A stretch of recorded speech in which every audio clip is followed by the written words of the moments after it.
Hello, everyone, and welcome to a Week 4 edition of the Coach McVay Show, presented by Microsoft Surface with the head coach of your Rams, and DeMarco Farr. I am JB Long.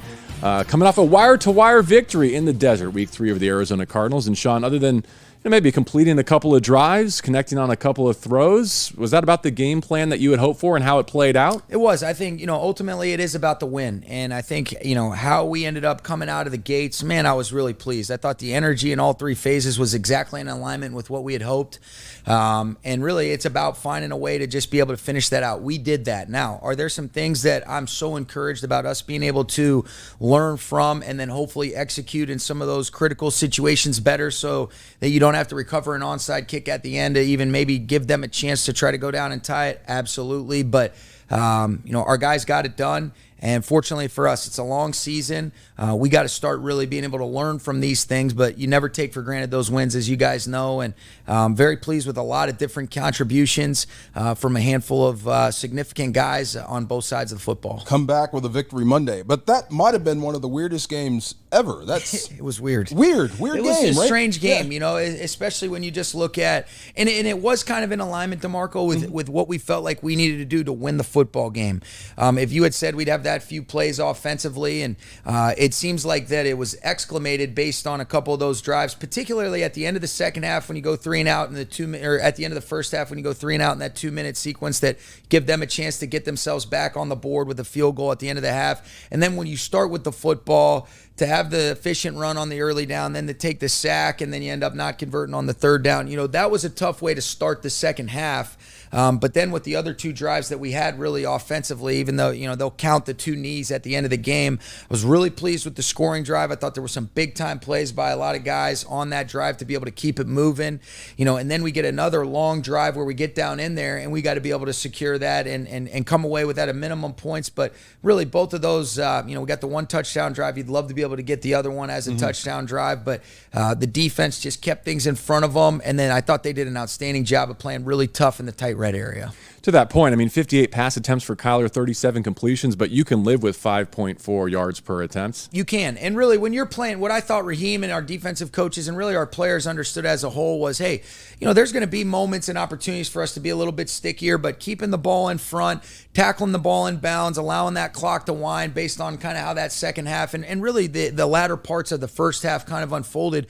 We played a lot of snaps. You end up having 85. I don't know how many officially it was, but there was 85 snaps when you just pull up the game film for us defensively. And, and that's too many. And we want to be able to sustain, longer drives offensively. But, like I said, it was a strange game. And that's really the best way to put it. It was a strange game. Trying to explain to people, they ran 81 plays and couldn't find the end zone. Yeah. That should be impossible. I Right. mean, so what a great game plan, or is that just how it went defensively? I thought it was both. I thought there was a lot of great individual plays. I thought it was an excellent game plan given the circumstances, and then I thought we played great defense in the tight red area. I mean, you look at just some of those stops that we had to have, forcing them to field goals, and really if you're playing well enough complementary football, that should definitely be in alignment with how you win football games, and that's always what it's about. And then there's a lot of things that we can clean up, like I mentioned, and there'll be different approaches. It's not the same every single week. I think that's what the good teams do, is they alter and adjust their identity within the framework of their players, number one, but then based on how you feel like you want to be able to play that opponent and then how the game unfolds. If that's a tie ball game, we're not going to be playing, that loose where they can kind of just dink and dunk. But, that was the smart approach because as you guys hear Raheem say, you hear me say, stats are for losers. It's always about the wins. Some of those other circumstances you're talking about, though, you're without 4 starting caliber members of your secondary. You've got 2 starting who didn't even have helmets the first couple of weeks. Yep. I'll get to them in a second, but I think we should start with Jalen Ramsey because going back to training camp, he seems to relish the opportunity to promote some of the younger, less heralded guys down the depth chart, and it seemed like he was ready to roll knowing they would be on the field with him yesterday. You said it, and you could feel it. I mean, his energy from the jump, whether it be that third down stop that he makes on our sideline, whether it's some of the physicality in the run game, making his presence felt. I thought Raheem and our coaches did a great job being able to move him outside and inside based on the situations and the scenarios, but his energy was uplifting. It's like that for our whole team. When he's got that kind of juice and that swag, people feed off of that in a positive way, and I thought it was a real credit to his leadership, to, like I mentioned, our coaches, and then ultimately those guys stepping up, and particularly, guys like a Grant Haley and like a Darian Kendrick that really happy for those guys to shine as bright as they did. You should consider Yellow Sox too, I think. Maybe. No. I don't know. I don't think I can pull the Yellow Sox off. Maybe. I know there's no maybe to it. I think we're starting to take Jalen Ramsey for granted because he makes so many big plays that when he makes a big play, it's like, oh, I've seen it before. But then you think, how many corners can do what I just saw him do? Come up and make a tackle for loss. Yeah. It's special, especially on a big physical back like John Connor, where they're running a speed option to the boundary on a 3rd down and 2, and he comes up and does a great job. I mean, but his presence is felt. I know you guys don't take him for granted. We certainly don't. Yeah. But I've just loved the way that I've seen him play with an energy and an enjoyment for competing these last couple weeks, and I think it's really elevated our team and our defense in particular. I know how much you both loved Kobe Durant and also Darian Kendrick through the draft process this summer. I don't think any of us were hoping to see them maybe this much in September, but nonetheless, here we are back-to-back weeks where they play critical roles for your win. They did, and really, it's a credit to our coaches. When you look at Chris Shula, Jonathan Cooley, Lance Schulters, obviously Raheem is heavily involved in the defensive back room, and then the leadership from those players. Having those guys ready to go, and then their mindset and their mentality. They came in, you could see it wasn't too big from them from the jump, and a lot of our practices are set up in a way that gets these younger guys a chance to compete against some real dudes on the offensive side of the ball to get them ready if those opportunities do arise, like what we've seen in weeks 2 and 3. And certainly, I think we would all agree that whether it was DK yesterday or whether it was Jacoby Durant against the Falcons, it wasn't too big for them, and they were ready to step in. There's a lot of people that are that deserve a whole lot of credit, but none more than those guys themselves, and they did it, and I was really proud of them, really happy for them, and want to continue to see those guys both grow. I love Kendrick's energy. Yeah. He's fearless. He's got that swagger, that confidence, that fearlessness, and I think that's a credit to a lot of his prior experiences, whether that be at Clemson or at Georgia. This guy's played in a lot of big-time games, and he's got that, he's got one of those deals where it is not too big for him, and you can certainly feel that when you just look him in the eye and talk to him, and his play energy was on display yesterday. He's going to throw a guy over the bench on their sideline. I like that. Oh, that's my kind of guy. Don't you? Spoken like a true D-lineman. Let me follow up on Grant specifically. Yeah. Undrafted out of college, out of Penn State. Been with 3 teams, been on all of their practice squads, has gone through the experience of being released, gets promoted from your practice squad to be a big part of this game plan. How do you think he showed up?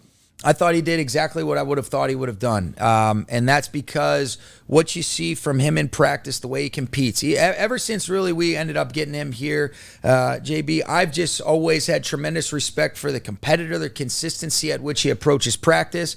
You look at some of the looks. I mean, I think sometimes the players are always the best indicator of, all right, predicting, the guys that are going to have future success if their opportunity's called. Ask Cooper Kupp what he thinks about Grant Haley based on the amount of times that he's got to compete against him in practice type settings where you want those guys to give competitive looks. Grant's always had a great feel. He's got a great, concept trigger, great instincts, good physicality and toughness, and the short area quickness to really be able to shine when you're playing on the inside parts of the defense, particularly at that star position. And so whether it was on special teams, like what he did a lot last year, or whether it was yesterday, this guy's always answered the bell. Certainly so happy for him, but I'm not surprised. That was kind of what I expected, and very similar to the kind of the thing that we're talking about with DK or with Jacoby Durant. It wasn't too big for him, and man, what an awesome job by Grant. What a great story he is. Yeah, they were all physical in the back end. Everybody on defense physical. Yeah. You mentioned old DT. So new DT just got sack number 100. Yes. Huge. Fastest the same DT old man. ever. Yeah. Fastest. Does that surprise you? Well, yeah, a little bit, considering who he passed up. Sapp, he's chasing down John Randall. Yeah, that's surprising. You're right. Yeah. He is in rare air. I think what really epitomizes his greatness, DeMarco, is that he still is getting this production in spite of having more attention paid to him than any interior defensive lineman that I've ever seen since I've coached. I've seen more creative ways of saying we're just going to waste 20% of our eligibles because we're going to sit him in this A or B gap, whether it be a back or a tight end, and just wait to see what happens, even when we are still sliding the center to him in some of our 6 or 7-man protections. And so he offers a lot of opportunities for other guys to be able to get isolation opportunities, but I really think, it's not out of I think the term gets thrown around a lot, but when you say one of one, I think that is an accurate statement as it relates to Aaron Donald. I thought 100 was one of the more impressive sacks ever. What did I say it looked like? A bear swiping salmon? That's really? A good one right there. there. I mean, to catch that little guy by the foot. That was a good, his claw. He did a good job with his claw knocking that little salmon down, huh? I mean, in his era, yes, they are passing more. There's more throwing opportunities, but the time to throw, Sean, has dropped significantly. Yeah, Jimmy right. Garoppolo this week is a perfect example of how it's different maybe than it was in a previous generation. Sure. No, that's a great point. And I think it's always hard. Everybody wants to make these comparisons, in different eras, and I think that's really difficult. You mentioned John Randall. You mentioned Warren Sapp. I think everybody's going to be in agreement. Those are great players. Those Phenomenal. are outstanding, history of the game type of players, and Aaron is one of them as well. I've heard, sometimes I think comparison can become the thief of joy. We always want to be able to compare, but why can't it just be these guys are so great and so special? And I'm kind of speaking out of both sides of my mouth as I say one of one a couple minutes ago. But the reality is this guy's greatness is on display, and it's not exclusive to what you guys see when he's playing on Sundays or Mondays or whenever it is. It's a consistent theme with him that I've seen from the very first day that I've been around him, going back to 2017, and his motivation, his intrinsic motivation, his desire to be great has been consistent from the jump, regardless of all the other things that he's earned with the praise and good things that have come his way. Excuse me, did he just say comparison is a thief of joy? Yeah. Where did you get that? John Wooden. John Wooden said that. Heck yeah. Did you know that? Tell me that's not. I didn't know that. Not a good wow, one. you just blew my mind again. It's a good one, right? Yes, I love that. Yeah, you just made me feel bad for saying it now. No, okay, go ahead. Here's but our game is predicated on a lot of the dialogue is surrounded by comparing these types of things, and that's a natural part of competition. Don't misunderstand what I'm saying either. But I think as it relates to when you're talking about greatness, it doesn't have to be an either or. It can be both. When you start talking about, the types of guys that he's asserted himself alongside in the history of the game, these are all great performers. But we are still in a competitive deal. And, no doubt. We got to be able to, take me with a grain of I salt. told him congratulations. He said, for what? That told me everything I needed to know. Yeah. That's who he is. I mean, I do think it's important for him to enjoy everything that he's accomplished while not minimizing that it is an eyes forward, being able to constantly improve, but still it's nice to be able to, appreciate the body of work, that he puts on display week in and week out.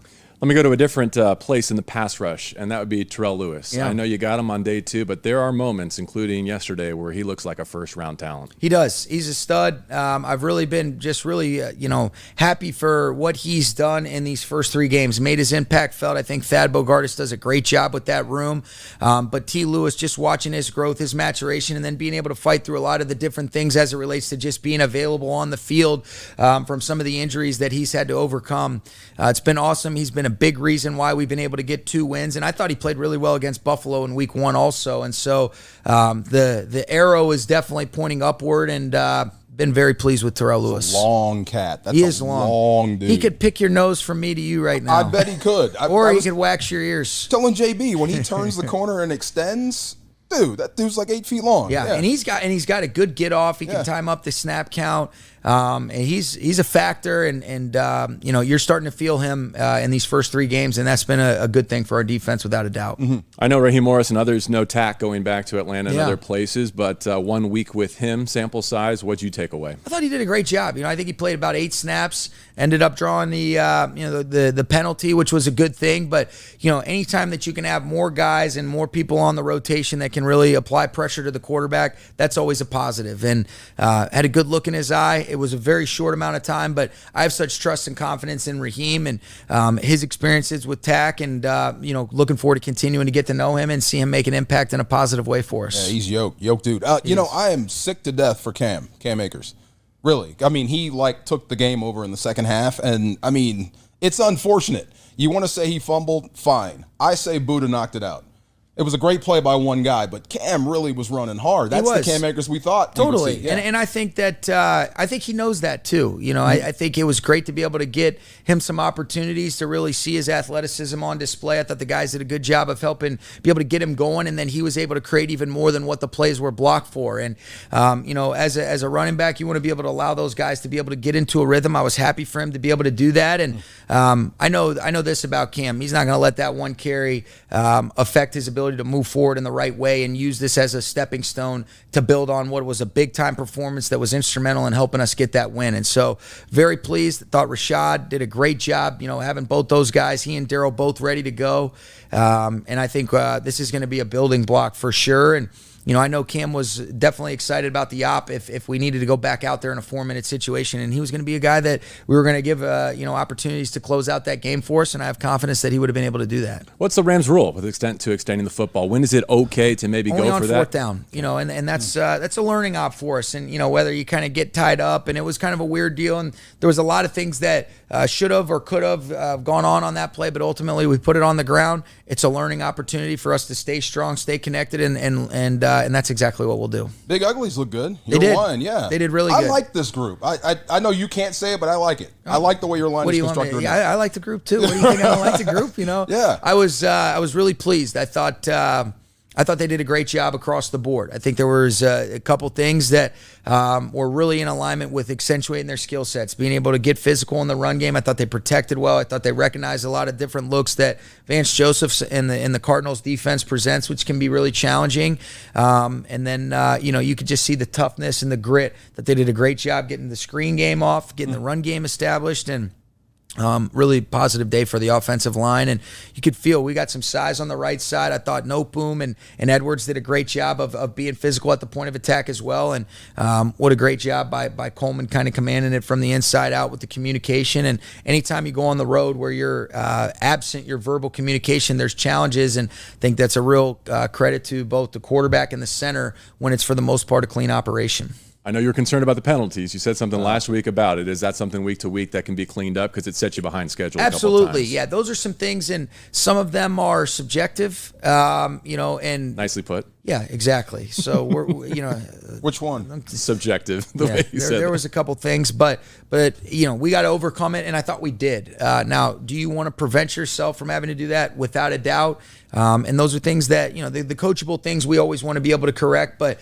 every single game is going to provide opportunities to be able to correct and move forward the right way. And I think part of the good thing and the blessing over these last couple weeks is you can feel glimpses of us playing the kind of football that's in alignment with us playing up to what I think is our capability, but there's still a lot of meat left on the bone, and for that I think we can be really encouraged, not complacent, not content, but also not minimizing, you know, the appreciation for guys finding a way to win the last couple weeks after what was a good humbling start for us. That I'm pleased with the way that our team has responded. No doubt, and I was happy Big Rob got up. Yeah, me too. That was a tough one there. Yeah. That was tough, you know, and grateful that he was able to return. Did a great job when he did come back in there. But you didn't miss a beat, though. We didn't miss a beat. Bobby did a nice job coming in, and he's a guy that's played a lot of football for us, as you know, DeMarco, and another guy that I think you can't minimize how important it is to say it's not too big for these guys. When they come in there, they got the right look in their eye. They expect to play at a high level, and Bobby did that with the few snaps that he had to fill in until Big Rob got back out there. But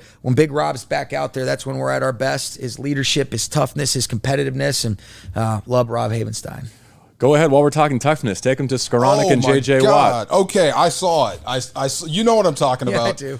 Yeah, he drills J.J. Watt, chips on him, falls down, gets up, and catches a pass for 4 yards. Yeah. What is a Ben Skoranek?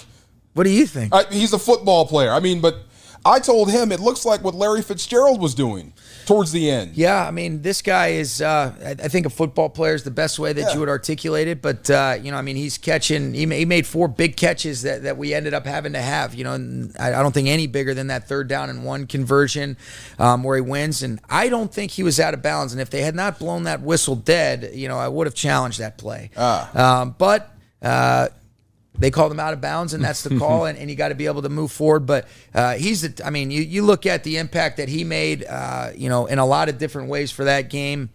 He's a stud. It brings a physicality, a toughness, but, you know, it's not exclusive to that. I mean, he's making plays and producing in the pass game as well, and It's been awesome. Has he improved his hands? Yeah, I think like anything or just else, confidence catching.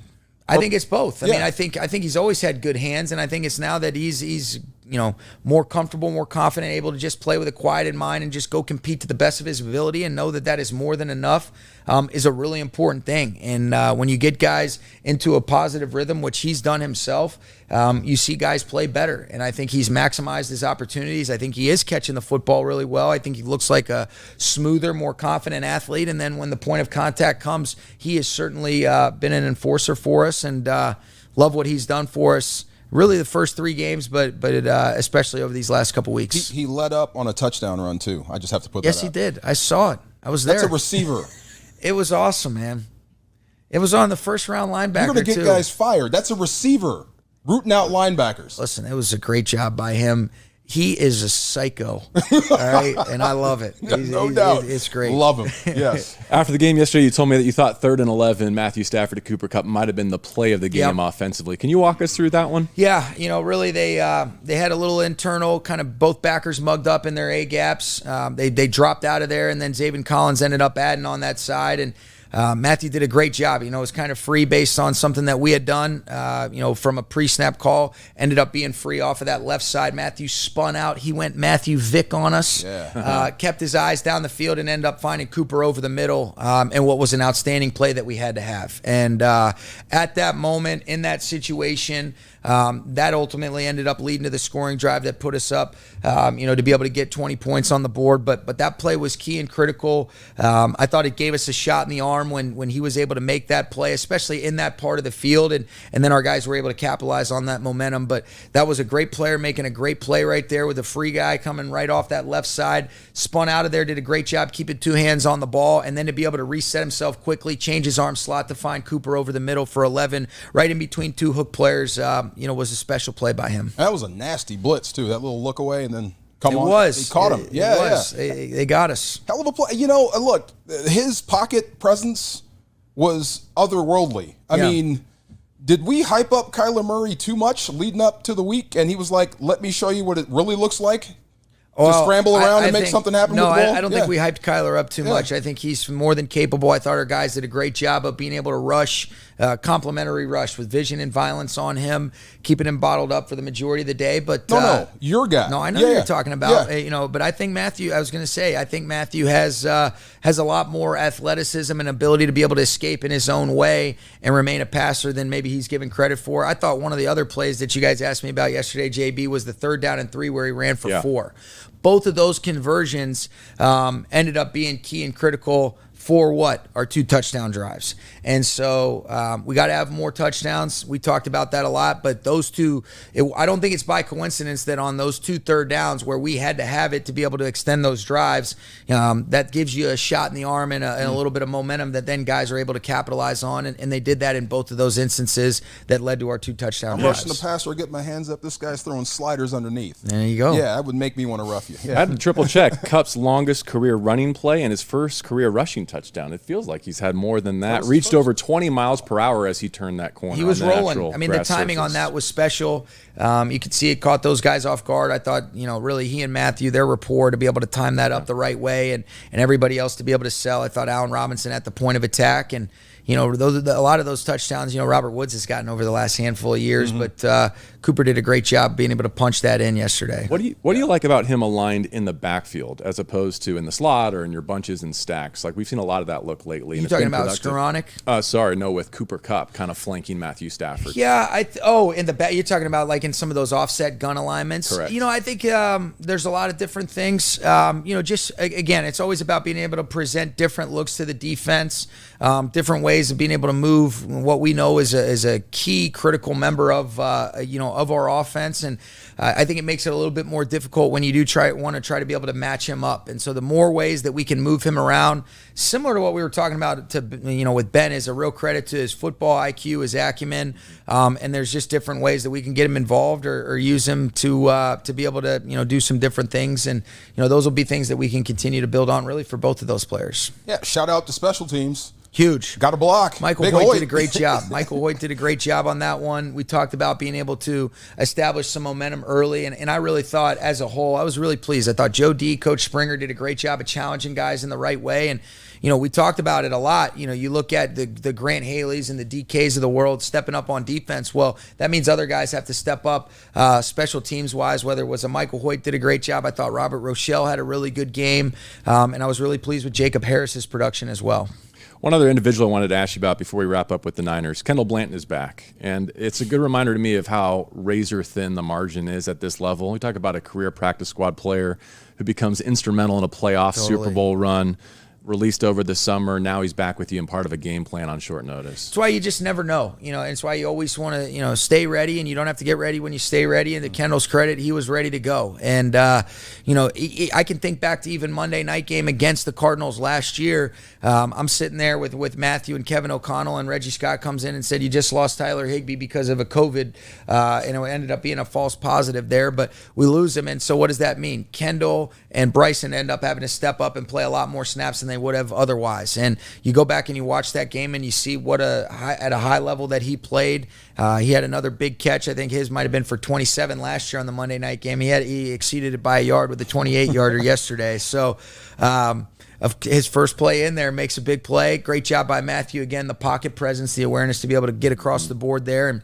he looked like he was rolling. He had some fresh legs on that run after the catch right there. It was awesome. Thomas did a great job getting him ready. The other thing about Stafford is, say what you will about Pro Football Focus, but I think they do a nice job with the way they grade quarterbacks in particular. And they have big-time throws, and they have turnover-worthy plays. And it wasn't just that Stafford played turnover-free football. He didn't put balls in jeopardy. No. I mean, there were 0 turnover-worthy plays, at least the way they graded. And I would agree with that. Sometimes you get away with forcing one into coverage, and they might not catch it, and then nobody really talks about it. But you got to be process over results oriented and driven. And so he did a great job with that. I thought he threw the ball really accurately. I thought he saw the field really well, and I would agree with them. I'm not familiar with all of it, but if that's their assessment of it, we do agree on something. Well, here comes those guys again. I know you're excited because it's the next opponent, but does it add something because it's San Francisco? It adds something because it's our next game, and they're a great football team. They're obviously tough. I'm not naive to the outside-in narratives that'll be there, but it's about how do we put together a good week of preparation, and then how do we let it all fly and let it all hang out and play the best of our ability with no fear, attacking success the right way against an extremely physical, good, tough divisional opponent, and let's go see what we can do. Uncertainty for almost the entire offseason, who Jimmy Garoppolo would be playing for. Here we are in week 4? Yes. Same old 49ers. Same old 49ers. And they're going to be ready to go.